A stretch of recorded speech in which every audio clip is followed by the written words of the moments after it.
Olá, sejam muito bem-vindos de volta. Eu sou Felipe Novaes, eu sou advogado, professor de Direito Civil aqui do curso da OAB e a gente continua falando sobre o contrato de compra e venda.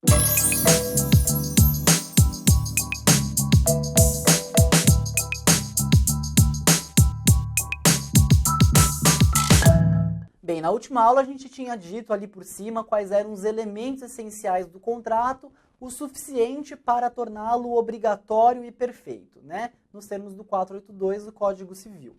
Agora a gente continua falando sobre esse assunto, mas de uma forma um pouquinho mais específica.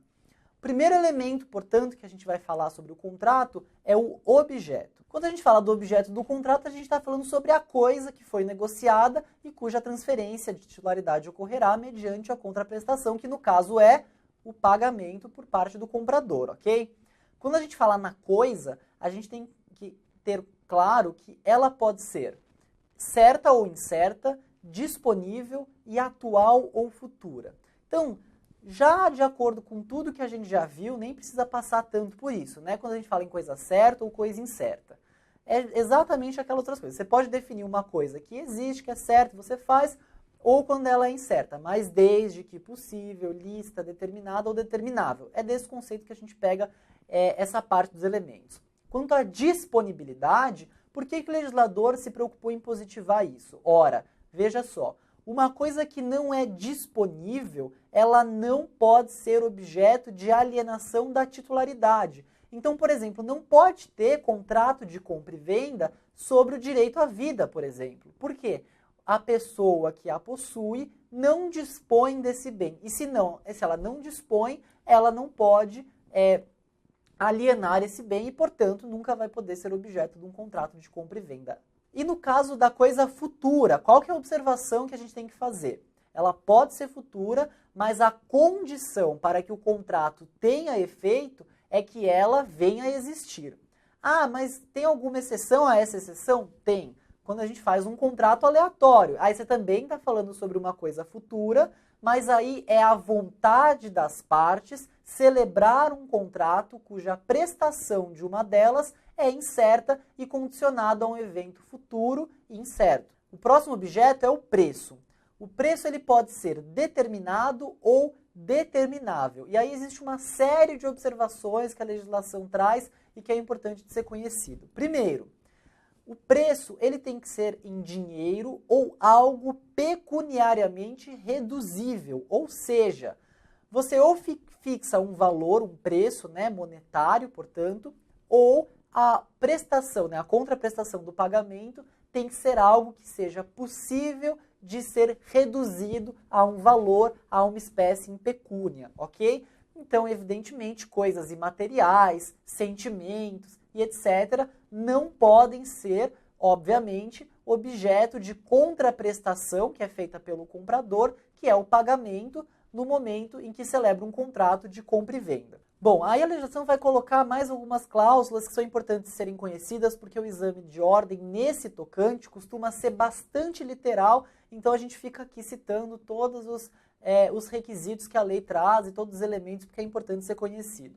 Em relação ao preço, diz o Código Civil que é possível que a fixação se dê de acordo com a taxa da bolsa ou do mercado em determinado dia ou lugar. Então veja que, mais uma vez, a legislação, considerando que são direitos patrimoniais disponíveis, vai trazer uma flexibilização para essa questão da determinação do preço. Então, ela permite que as partes acordem o preço de acordo com uma taxa da bolsa ou de mercado em determinado dia ou lugar, sendo essa a hipótese no âmbito da liberdade negocial, ou seja, uma manifestação de vontade que é consentida, que é confirmada pela outra parte, a legislação diz que isso é lícito e possível. Ademais, é possível que um terceiro fixe o prazo. Então, vamos dizer que as partes não estão chegando a um consenso. Então, elas só conseguem concordar que elas precisam nomear um terceiro para que este terceiro faça uma avaliação justa daquele bem, um terceiro isento,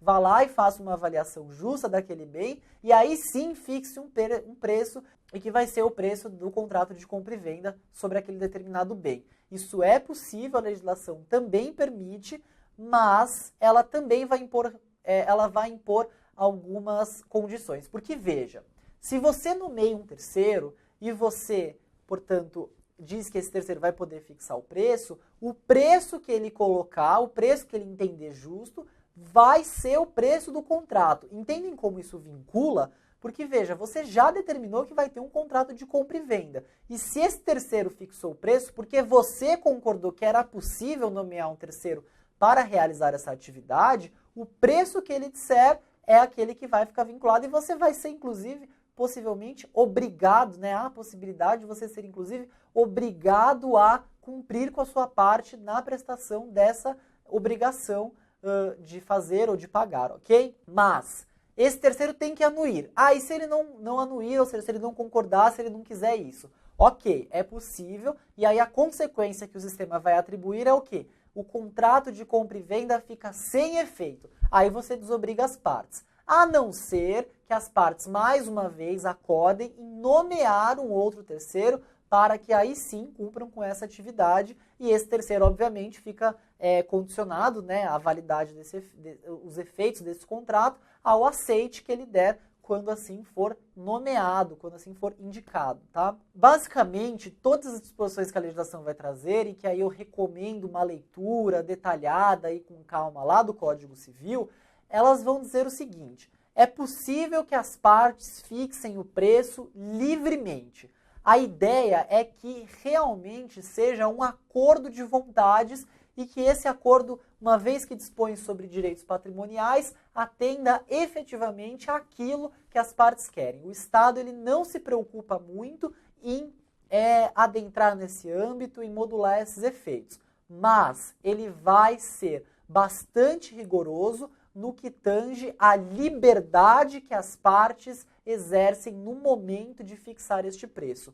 Ou seja, o que é que não pode? Não pode que uma das partes arbitre um preço sem o consentimento da outra. Qualquer cláusula, qualquer disposição, qualquer tentativa nesse sentido, a legislação vai vedar e não vai considerar este contrato como sendo apto à produção dos seus efeitos, ok? Então veja, um dos elementos do contrato, né, que a gente classificou já o contrato como consensual, mas o consenso no contrato de compra e venda, como aliás a maior parte dos direitos patrimoniais e negociais, ele é elemento do contrato, ou seja, anotem aí, o consentimento, a vontade das partes tem que ser válida, livre, espontânea e legítima. Qualquer agressão a um desses elementos vai importar em erro do negócio jurídico, tal como a gente viu naquela aula e que também precisa ser observada. Vamos falar agora sobre os efeitos de se celebrar um contrato de compra e venda. Primeiro, a gente já bateu bastante nessa tecla. Ele vai gerar obrigações para ambas as partes. Ademais, o vendedor vai ficar vinculado a um possível efeito de vício redibitório, evicção, etc. Todas aquelas consequências que a gente viu na teoria geral do contrato, o vendedor fica vinculado no momento em que celebra esse contrato. Quanto aos riscos, o que é, quando a gente fala em risco, por que isso é importante? Quando a gente fala em risco, a gente está falando em perecimento daquele bem. Isso é muito importante. Imagina que você celebra um contrato de compra e venda e aí, antes do bem ele ser entregue, ele perece, ele desaparece. Então, se é um carro, vamos usar uma linguagem popular. Ele dá um PT, por exemplo, perda total. Você perde o direito, você perde aquele carro que você pagou e nem chegou a receber. Como é que a legislação vai tratar essa questão dos riscos no caso de um contrato de compra e venda? Primeiro requisito que vai importar, até a tradição. Então, ou seja, até essa transferência de domínio, até essa entrega da coisa. Até a tradição, o risco do bem, né, que perece, ele é do vendedor, do alienante. Então, até que ele transfira o domínio daquela coisa, o risco é dele. Segundo, se depois da tradição, o risco vai ser pro comprador, ou seja, quem compra, o adquirente desse contrato. Mas, a mais do que isso, se a coisa pereceu por dolo ou culpa, vai ensejar responsabilidade civil que a gente estudou já. Ou seja, houve dolo, houve culpa, vai ser possível responsabilizar uma das partes por conta disso e dela lhe requerer indenização. Mas existem ainda 3 observações sobre esse assunto que eu gostaria de fazer. Primeiro, se a coisa ela já está à disposição do comprador, porque foi assim que se celebrou o contrato. Porque veja, quando você celebra um contrato de compra e venda, você vai especificar o modo de pagamento, etc., quem são as partes, quanto vai ser esse pagamento, né, fixo o preço, você vê que é um dos elementos do contrato. Mas, além disso, você muito possivelmente também vai dispor sobre, seja no contrato ou em um ato complementar, né, sobre o momento em que aquele bem vai estar disponível para quem está comprando. Então, imagine que seja por um ato complementar. Então, o vendedor avisa, olha, o bem que você está comprando já está aqui à sua disposição, tudo bem? Tudo bem. Se ele já está à disposição do comprador e ele não vem e pega esse bem, né, e efetivamente toma posse dele, então os riscos eles passam a ser respondidos pelo comprador. Então é uma, entre aspas, punição, né, uma atribuição de responsabilidade que a lei vai fazer, que vai dar para o comprador. Outra observação, segunda observação. Se o comprador estava em mora no momento em que pereceu o bem, a responsabilidade pelos riscos também vai ser dele. Então quando a gente vai estudar mora no seu momento oportuno, né? A gente fica sempre falando nesse momento oportuno e tal, é porque a matéria de direito civil ela é muito extensa, né? E a despeito da nossa divisão didática, né, o legislador não tem essa preocupação. Então, eventualmente, aliás, quase sempre, né, corriqueiramente, a gente tem que chamar alguns conceitos e explicá-los rapidamente, mas que serão tratados no detalhe mais para frente. É por isso que eu sempre faço essas referências, tá? Esse é um dos efeitos da mora, é muito importante. Então, ele inadimpliu com a sua obrigação tal como for ajustada. Então, ele vai passar a responder pelos riscos pelo perecimento da coisa, ok? Ademais, se o comprador manda entregar em lugar diverso daqueles que eles tinham combinado inicialmente, nesse caso, o risco também vai ser do comprador. Mais algumas observações. Ônus pela transferência, via de regra, né, transferência da coisa, então custos, etc., via de regra para o comprador. Mas por se tratar do direito contratual e coisas patrimoniais disponíveis, é evidente que as partes podem afastar. Ademais, se a coisa foi comprada à vista, vai dizer o Código Civil, o vendedor não está obrigado a entregar essa coisa até que o comprador consiga pagar aquilo que ele combinou. Então, pagamento à vista. Primeiro você paga, depois você recebe o seu bem. Mas se for a prazo, não tem nenhuma proteção? Tem proteção também. Qual é ela?